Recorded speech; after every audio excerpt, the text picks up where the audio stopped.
got on the train with $200. He couldn't see any harm in a friendly game of cards. What if the other men were strangers? And take Joe Collins. He's got a nice wife at home. But he met this girl at the bar, and she looked, after the first couple of drinks.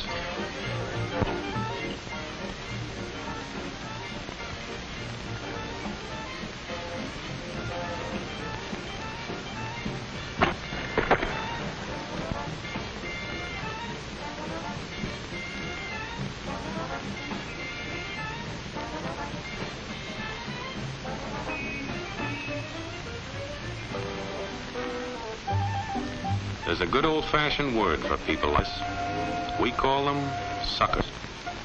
And there are other people. People who stay up nights figuring out how to take away what they've got. There are all kinds of games. Mike here, for instance. He's got everything in him. He's young, he's healthy, got a job. And he's got plenty of food. Big factories to make things a man can use. Big cities to do the business of a big company. And people. Lots of people. Enough to work the farm and build the factories, dig the mines, run the business. All kinds of people. People from different countries with different religions, different colored skins. Free people. They can live together and work together and build America together because they're free. Free to vote, to say what they please, go to their own churches, to pick their own jobs. Yeah, Mike's got something, all right. He's got America. But there are guys who stay up nights figuring out how to take that away from him.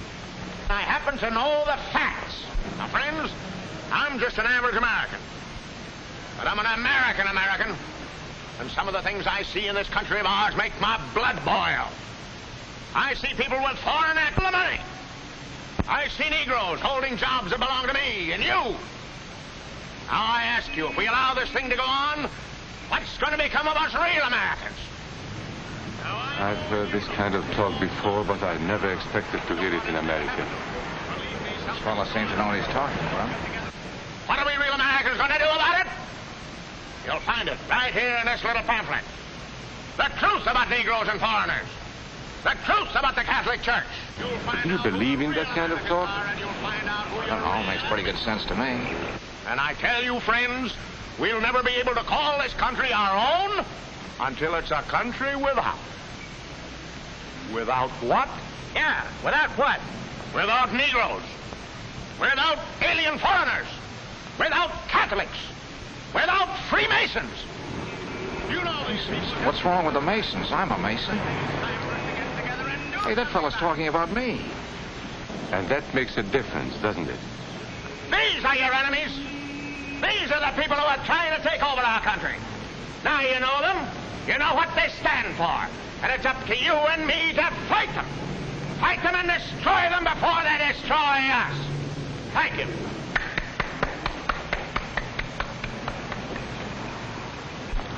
Before he said Masons, you were ready to agree with him. Well, yes, but he was talking about... What about those other people? But in this country, we have no other people. We are American people. What about you? You aren't American, are you? I was born in Hungary, but now I am an American citizen. And I have seen what this kind of talk can do. I saw it in Berlin. What were you doing there? I was a professor at the university. I heard the same words we have heard today. But I was a fool then. I thought Nazis were crazy people, stupid fanatics. But unfortunately, it was not so. You see, they knew that they were not strong enough to conquer a unified country. So they split Germany into small groups. They used prejudice as a practical weapon to cripple the nation. Of course, that was not easy to do. They had to work hard to do it. You see, we human beings are not born with prejudices. Always they are made for us. Made by someone who wants something. Remember that when you hear this kind of talk. Somebody's going to get something out of it, and it isn't going to be you. This is not classroom theory. I saw it happen. I saw it first in Berlin in 1932. 5 young men that I knew were standing in the crowd listening to the Nazi speaker. Eric was a Catholic. Anton, a student of mine, was a Jew. Heinrich owned a small hardware store. Karl was a farmer. And Hans was an unemployed metal worker. To all Bavarian Germans, I say it is time you inherited the nation which rightfully belongs to you. To you alone belongs the glorious destiny of the Greater Germany. The Nazi Party will provide land for the farmer, work for the worker, and profits for the small businessman. Who is getting these things now? The Jew. The Jew who has stolen our nation and our birthright. Who makes all the money and takes all our jobs? The Jew! He must be shunned. He must be ostracized. He must be eliminated. And the Catholics. We don't want our great nation run by a foreign church.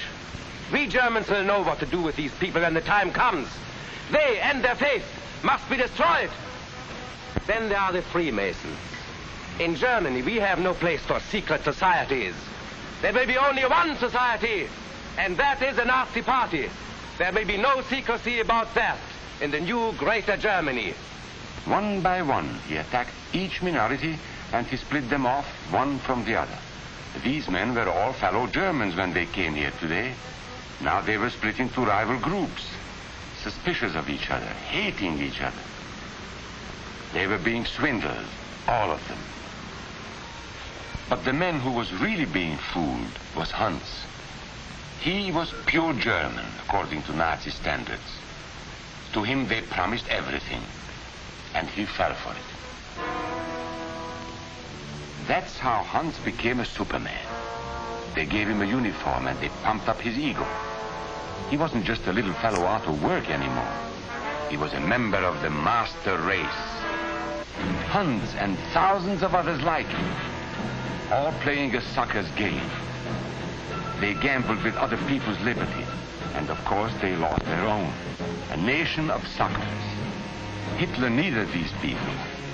There was lots of work to be done. There were trade unions to be smashed, because unions were organized and might offer resistance. There were many political parties in Germany. These the Nazis destroyed. They were determined to smash every organization where people might band together and resist them. There were Jews to be beaten and killed. The Jews were not powerful, but they were a convenient excuse for all the nation's ills. And besides, a Nazi party member could not take over this man's store. Hundreds of Catholics were put in jail because the Catholic Church had strength and could resist the Nazi drive for power. They had split the nation into 100 pieces, and then one by one, they had destroyed the pieces. Over these broken pieces, the Nazis rode into power. One party, one nation, one religion. These men had won their struggle for power. They now ruled all of Germany. But still they had trouble with their oldest and most persistent enemy, the truth. They found that truth does not die easily, and so they decided to abolish truth. One great source of truth is literature, so they burned books, 20 million of them. Many great men in Germany who were spokesmen for truth were jailed or driven from their country. Teachers, writers, scientists. Education was discouraged. In 5 years, college attendance dropped 53%. It was forbidden to listen to a British radio program or read an American newspaper. In Nazi Germany, you had to get your information from Dr. Goebbels. He knew what was best for you. The church was one force in Germany still strong enough to proclaim the truth in public. This Catholic priest was arrested the following day on charges of immorality. The Protestant church also continued to try and fight for truth. The Nazis put this man in a concentration camp. There were others who spoke for truth, and I am proud to say that educators were among them. And what, may I ask, is an Aryan? I don't know myself. But let us see what our present so-called authorities have to say about it. They say he is tall,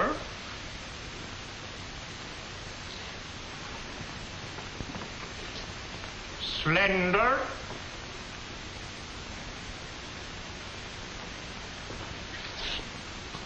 blue-eyed, and blonde. There is no Aryan race. And more important, there is no master race. There are people who may find these ideas convenient, but science cannot support them. There is no scientific proof that there's any correlation between a man's racial characteristics and his native ability or character. In all racial groups, we find the same range of potentialities. We find idiots and geniuses. We find criminals and philanthropists. We must judge each man as an individual and not by the color of his skin or his eyes or by the length of his nose.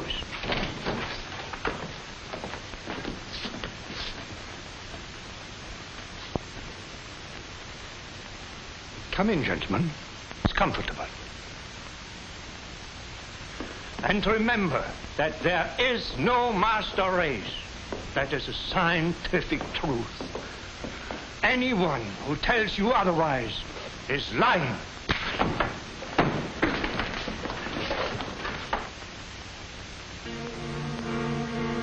And so for all practical purposes, truth had been abolished in Germany. A lot of my German friends wondered what had hit them. How did it happen?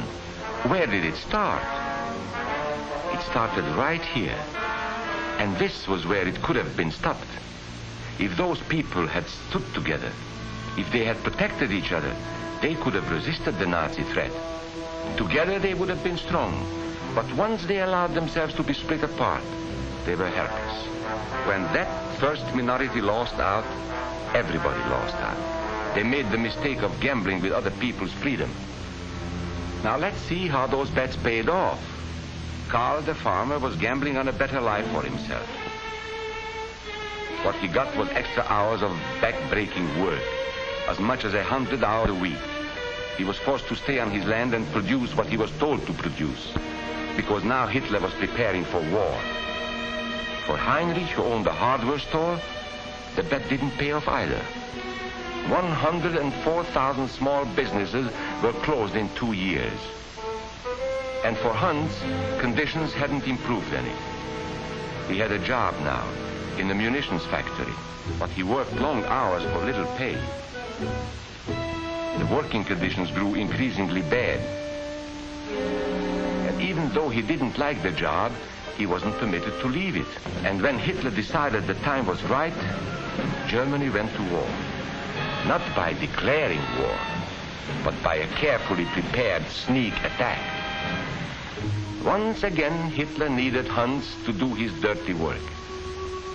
Hans was an expert at brutality this time, and Hitler had decided to use Hans and his brutality against other peoples, the Czechs, the Poles, the French, the Russians. But in the crucial test of war, Hitler's race theories didn't pay off. His pure-blooded supermen were defeated by the mongrel armies he despised. By the British of El Alamein.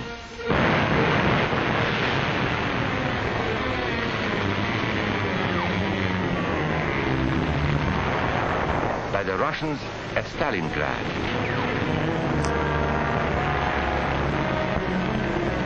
Then on D-Day by American soldiers of every color and religion, who smashed across the Normandy beaches and drove on through to the heart of Germany. For the misguided Germans who had swallowed the Nazi bait, the Nazi game did not pay off. The continent of Europe was strewn with millions of German bodies, pure Aryan bodies. Karl, the farmer, was left in the snow outside of Moscow. Heinrich stayed in Italy at Salerno.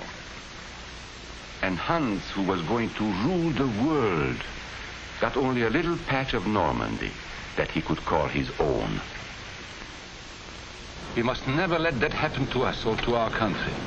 We must never let ourselves be divided by race or color or religion, because in this country we all belong to minority groups. I was born in Hungary.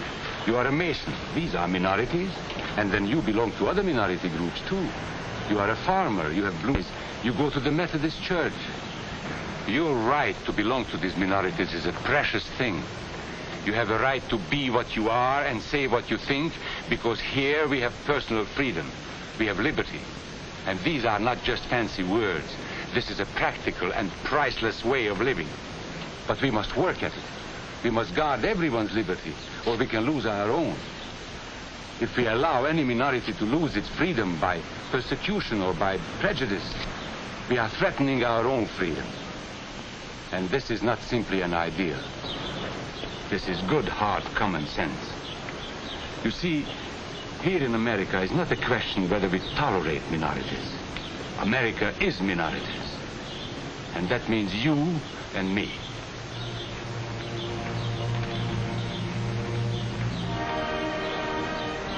So let's not be suckers. We must not allow the freedom or dignity of any man to be threatened by any act or word. Let's be selfish about it. Let's forget about we and they. Let's think about us.